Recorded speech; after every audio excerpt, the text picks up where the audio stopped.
Bonsoir Bouba, bonsoir à tous. Seydi Ababakar Ndiaye, bonsoir. Bonsoir Mamoudou. Vous êtes le secrétaire général du syndicat autonome des enseignants du supérieur. Pas besoin de vous demander si vous avez retrouvé vos esprits après votre malaise d'hier. Cela se voit, machallah. Ouais, c'est gentil. Ça va. Alors, 10 000 enseignants dans la rue, tel est votre cri de ralliement lors de votre marche d'hier. Une réponse à la marche des 10 000 marathoniens d'EFAGE le week-end dernier? Oh, c'est surprenant ça. Non, pas du tout, hein, franchement, pas du tout. Je n'ai même pas pensé à ça. Nous n'avons pas pensé à ça. Non, disons c'est un slogan, parce que 10 000, c'est un nombre bon, un peu magique. On a dit 10 000 enseignants dans la rue. Bon, c'était un slogan, en même temps un objectif aussi. Vous étiez 10 000, vraiment?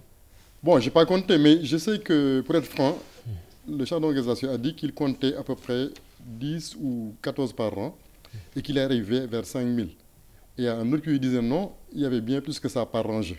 Donc, on peut dire qu'il y avait donc entre 5 000 et 10 000, disons, grossières. Mais ce n'est pas le plus important. Le plus important, c'était quand même, il y avait déjà l'unité syndicale, tous les syndicats de tous les ordres d'enseignement, y compris même, j'ai vu même des maîtres d'arabe que je connais personnellement qui étaient là avec nous.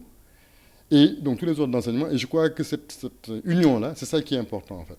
Montrer que les enseignants, un enseignant est un enseignant d'abord. Et en plus, nous avons choisi ce jour, disons, le plus proche possible, en respectant la loi, c'est-à-dire les 3 jours francs, et c'est tombé exactement avec la journée internationale du droit de grève.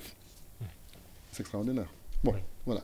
Et quelles sont vos revendications? Que cherche le SAES? Bon, disons, ça, je peux dire à la limite que ça va vous surprendre, mais les revendications sont derrière nous, au fond.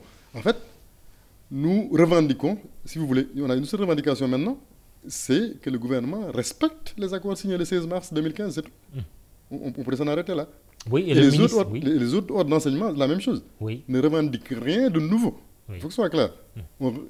Tous les ordres d'enseignement revendiquent seulement ce que le gouvernement actuel a signé en disant qu'ils n'allaient plus jamais signer des choses dont ils ne sont pas capables de réaliser. Qu'ils ne sont pas capables de réaliser. Voilà, c'est simplement ça. Donc aujourd'hui, ils sont pris dans leur propre piège. C'est simplement ça. Et l'Assemblée qui reçoit aujourd'hui même le ministre de l'Enseignement supérieur, Mary Teuw Niane, la réforme des titres, ça va passer. Vous êtes content, non? Oui, disons, parce que c'est vrai, c'est une longue histoire, hein, vous savez. Elle est partie depuis le congrès de 2007, figurez-vous. Donc ça fait 8 ans, ou presque 9 ans. Beaucoup de EG, plusieurs EG de ça sont passés, plusieurs ministres de l'Enseignement supérieur sont passés. Et finalement, bon, on se rend compte, en fait, avec soit la loi cadre, que soit la réforme des titres, on se rend compte que si toutes les parties discutent en amont, on arrive rapidement à des consensus. Parce que dans la vie, on ne cherche pas à être d'accord sur tout. On cherche à avoir des consensus, quel que soit le sujet d'ailleurs, hein, et surtout à l'université. On ne peut pas imaginer voter des choses en dehors de l'université et venir les imposer. Le ministre lui-même le sait. Il a été universitaire bien avant nous, franchement, donc il le sait très bien. Bon, il a essayé quelque chose, peut-être il était pressé, on comprend qu'il était pressé dans certaines situations, mais il faut prendre le temps d'avoir un consensus pour qu'il n'y ait pas de problème, disons, en aval. Et ce qu'on est arrivé à faire.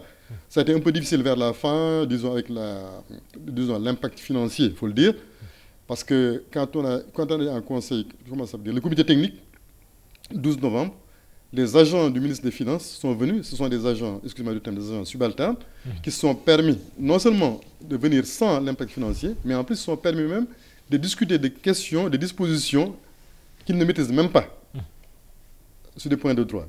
Donc quand on s'est fâché, véritablement, on en a parlé au ministre des Finances lui-même ne les connaît même pas. Parce qu'en fait, il invite à des services, il envoie des gens qui ne sont pas nécessairement les plus habilités. Bref, l'essentiel, on a trouvé un consensus, donc voilà, il n'y a pas de problème. La réforme des titres, ça renvoie à quoi exactement? Voilà, en fait, c'est la réduction. Disons, c'est le pendant pour les enseignants, disons, de la réforme LMD.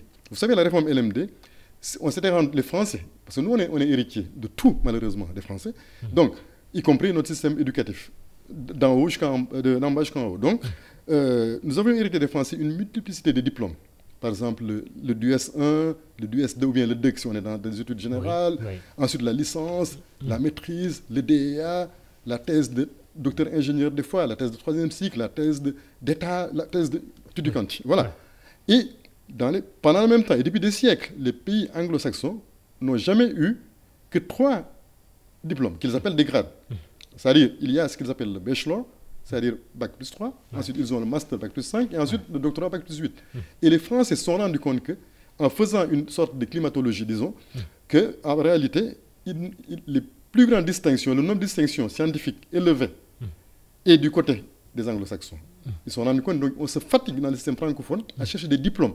On se fatigue, alors que les anglo-saxons sont plus pragmatiques. On cherche les grades et après on publie et on essaie d'avancer. Et on s'aligne maintenant sur le système anglo-saxon. Voilà, donc ça, c'est le LMD. Avant on disait même 3, 5, 8. C'est ça. Après on est passé à LMD pour dire licence, master, doctorat pour faire plus francophone, disons. Bref. Et donc ça règle la question des diplômes universitaires, c'est-à-dire des grades universitaires. Parce que ce sont des grades. Le premier grade, c'est le bac. Ensuite, la licence, le master, le doctorat. Le doctorat est le plus haut grade universitaire. Après, maintenant, parler d'assistant, de maître assistant, de maître de conférence, de professeur, titulaire, etc., ça, ce sont des titres universitaires. Il fallait justement donc, coordonner les deux. Parce que si on ne se rend pas compte qu'avec l'ancien système, la licence était un diplôme du second cycle. Je ne sais pas si vous vous souvenez de ça. Oui, mais maintenant, avec le système LMD, la licence est un diplôme du premier cycle. Et justement, après, le niveau monte justement concomitamment maintenant pour le master. La maîtrise, bon, il n'y a plus de maîtrise. Donc il y a master, master 2. Or, les assistants et les maîtres assistants ne peuvent pas normalement encadrer des gens, enfin des étudiants qui sont au niveau master 2 déjà. Donc ça plombe, c'est-à-dire qu'on diminue le nombre de grades universitaires, les étudiants arrivent plus ou moins plus vite, et après, ils n'ont personne pour les encadrer. Ce n'est pas du fait du niveau, je l'ai déjà dit, du grade universitaire, mais du fait du titre universitaire.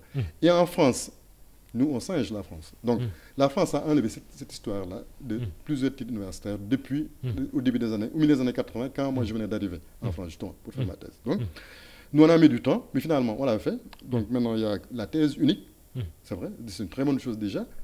Le CAMES reconnaît ça, même s'il demande un peu plus de publications à ceux qui n'ont pas la thèse d'État, parce que c'est la vieille école encore là-bas. Donc c'est des questions qu'on va régler peut-être dans une dizaine d'années à peu près.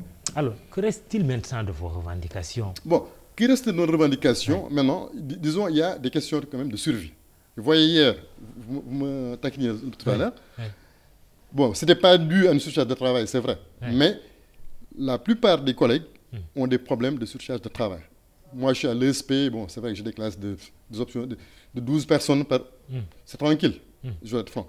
Mais quand vous allez en faculté, là par contre, c'est des surcharges de travail énormes qui font que les collègues sont de plus en plus malades.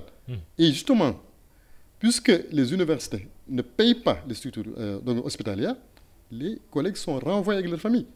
Quand je vous dis que, je crois que c'était mardi, vers 13h, un collègue, professeur titulaire, il est à la retraite, il vient, disons, il a un contrat pour continuer un peu. Il a eu une arthrite ou des arthroses et il a fait le tour des hôpitaux pour faire une IRM. Il a été rejeté de partout. Et en me racontant ça, il m'a dit, SG, vous avez toujours raison. Ça a toujours raison. Et il s'est mis à pleurer. Je vous dis comme un enfant. Parce qu'il me dit, SG, nous avons tout donné. Et voilà comment nous sommes. Je ne parle même pas de l'évacuation sanitaire. Donc c'est une question fondamentale. Il y a la question aussi de la retraite. Parce que quand on va à la retraite, nous, comme d'autres corps quand même de l'État, certains corps inspecteurs généraux d'État, etc., il y a beaucoup de primes et d'indemnités qui ne sont pas comptées. Ce qui fait que quand on arrive à la retraite, c'est comme un arbre qu'on n'arrose plus. Donc les feuilles et les branches tombent et l'arbre finit par tomber à un moment donné. Donc ça veut dire que les pensions de retraite sont misérables par rapport à ce qu'on gagne. Donc ça aussi c'est une question. Et l'autre question, c'est la question de la prime académique pour ceux qui ne sont pas logés. Parce que là, rapidement, il faut dire que nous, ce qui nous différencie pour le logement des autres ordres d'enseignement, c'est que les autres d'enseignement, leur droit, c'est l'ordre de logement. Vous entendez parler tout le temps de ça. C'est normal. Nous n'en parlons pas parce que nous, notre droit, c'est le logement. On doit avoir un logement administratif dans l'agglomération de là où on travaille. Or, le président Macky Sall, même le candidat Macky Sall, d'abord entre deux tours, nous avons discuté tous les deux, en présence de Mme Aminata Touré, il m'a dit que son option, c'est de ne plus construire le logement administratif. Et quand il a été élu, il a fait effectivement, il a fait sortir même des hauts fonctionnaires, y compris les universitaires. Mais ce qui nous a choqué justement, c'est qu'il a fait sortir des profs d'université, des mêmes immeubles que certains magistrats, et ils sont allés faire un décret pour donner des armes de logement à ces magistrats-là, Oui. et de dire à ces profs d'université, maintenant vous allez vous faire voir. Vous Excusez-moi du n'avez terme, pas ou pas. d'indemnité. Non, par rapport à ça. Donc, c'est Oui. pour ça que nous, Oui. sur ce rapport-là, Très bien. on a saisi notre avocat Oui. pour cette question, pour rétablir les choses. Parce qu'on très dit que bien. si on n'est pas logé, on doit Très avoir, Oui. disons, une indemnité fixée par décret. Or, ce décret n'a jamais été pris. Très Et bien. le décret actuel, le président, on lui demande de le rectifier. Et vous dites le 10e du budget du palais peut sauver le système éducatif sénégalais, sinon il est mort. Bon, il est mort, bon, c'est un peu exagéré. Je veux dire, mais ça va être difficile. Ouais. Parce qu'en fait, ce que demandent les autres ordres d'enseignement, parce que je plaide pour eux aussi, parce qu'on est ensemble actuellement dans la fédération. Et on a fait la marche ensemble, on mène les combats ensemble. On est même ensemble aussi mardi avec le ministre des Finances, etc., tous ensemble. Je plaide aussi pour eux. Donc eux, il y a parmi eux, figurez-vous, qui ont eu des avancements, ou bien qui ont eu des reclassements depuis 10 ans. C'est-à-dire que si on suit ce rythme de paiement, ce qui serait dû, en traitant 300 dossiers par an, etc., sur des milliers, certains iront et même mourront avant de profiter de leur dû. Et ça, c'est inadmissible. C'est parce qu'on a accumulé, Oui. depuis l'ancien régime, vous me direz la continuité de l'État, c'est vrai, Oui. mais ça a été accumulé, comme le président a dit quand nous avons invité à déjeuner le samedi 10 octobre dernier, Oui. c'est vrai, mais il y a un effort à faire. Oui. Voilà, il y a un effort à faire. Et la grève continue. Bon, disons, non, c'est la grève, disons, elle est perlée des deux côtés. Hein, parce que je crois que, aussi bien, tous les autres enseignements ont pris vraiment la mesure des effets, disons, néfastes Oui. de la grève Absolument. sur le système éducatif. Et sur évidemment, le quantum horaire, la formation des enfants, disons, des élèves, des étudiants, etc. Et les nouveaux bacheliers aussi, Bon, et les nouveaux qui bacheliers. sont Oui. des laissés pour compte. Non, non, pas vraiment. Ça, il faut le demander au ministre, parce que c'est lui qui oriente les bacheliers maintenant. D'ailleurs, l'un de nos contentieux avec le seul qui reste, c'est l'atelier sur l'orientation des bacheliers. Parce que jusqu'à date, c'est lui qui oriente directement les bacheliers. Or, il y a des problèmes, parce que, encore une fois, le logiciel Campusen comprend beaucoup de bugs. Beaucoup de bugs. Et nous l'avons démontré. Nous l'avons démontré, nous avons donné des documents, même au président de la République lui-même. C'est-à-dire qu'on est prêt à aider pour améliorer. On n'est pas nihiliste. Mais c'est un système qu'il a exporté d'une université pour en faire un système national, sans mieux renseigner le système. Et c'est important. Parce qu'il y a d'autres données qui n'ont pas pu encore mettre. Donc c'est pour ça que des fois, dans Saint-Louis par exemple, un exemple, il y a une année, cette année ou l'année dernière, des étudiants, bacheliers orientés ainsi, n'avaient pas le choix. Ils viennent s'inscrire et puis ils ont demandé une réorientation de l'université. Donc ils ont perdu une année. L'État a perdu une année aussi parce qu'on leur a donné des bourses ou des aides.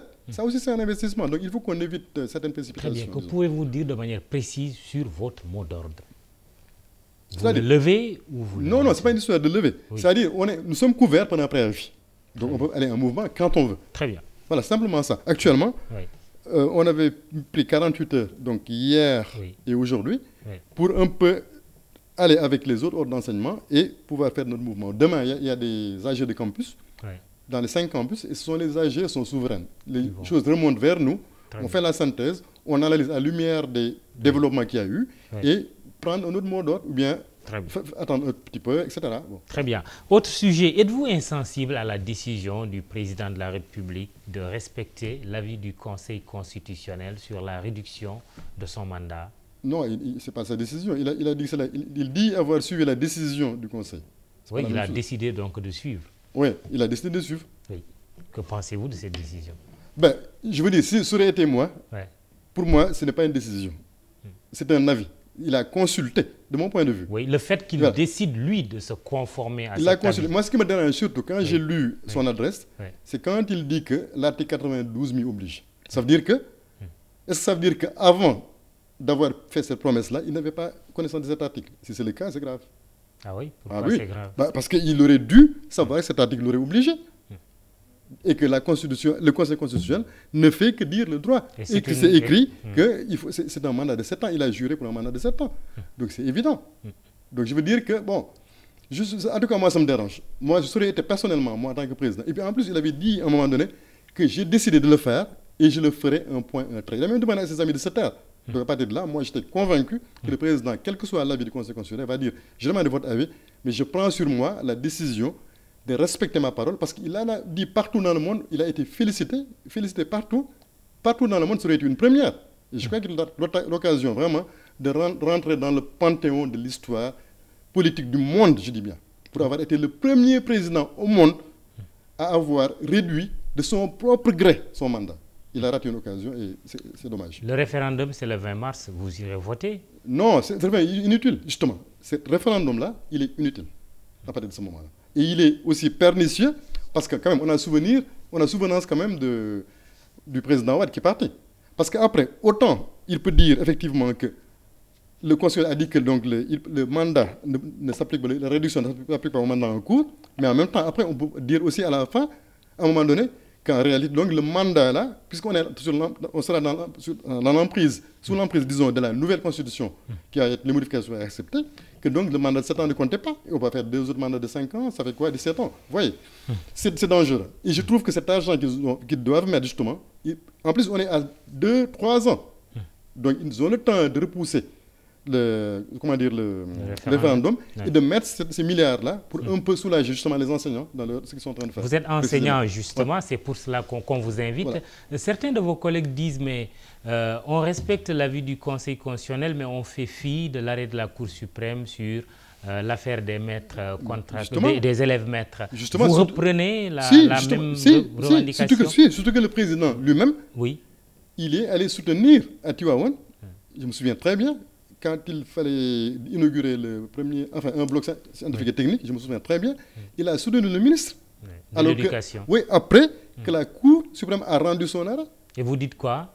Il y a un problème. Il y a 2 poids, 2 mesures. Je crois que la Cour suprême et le Conseil constitutionnel sont des instances juridiques élevées.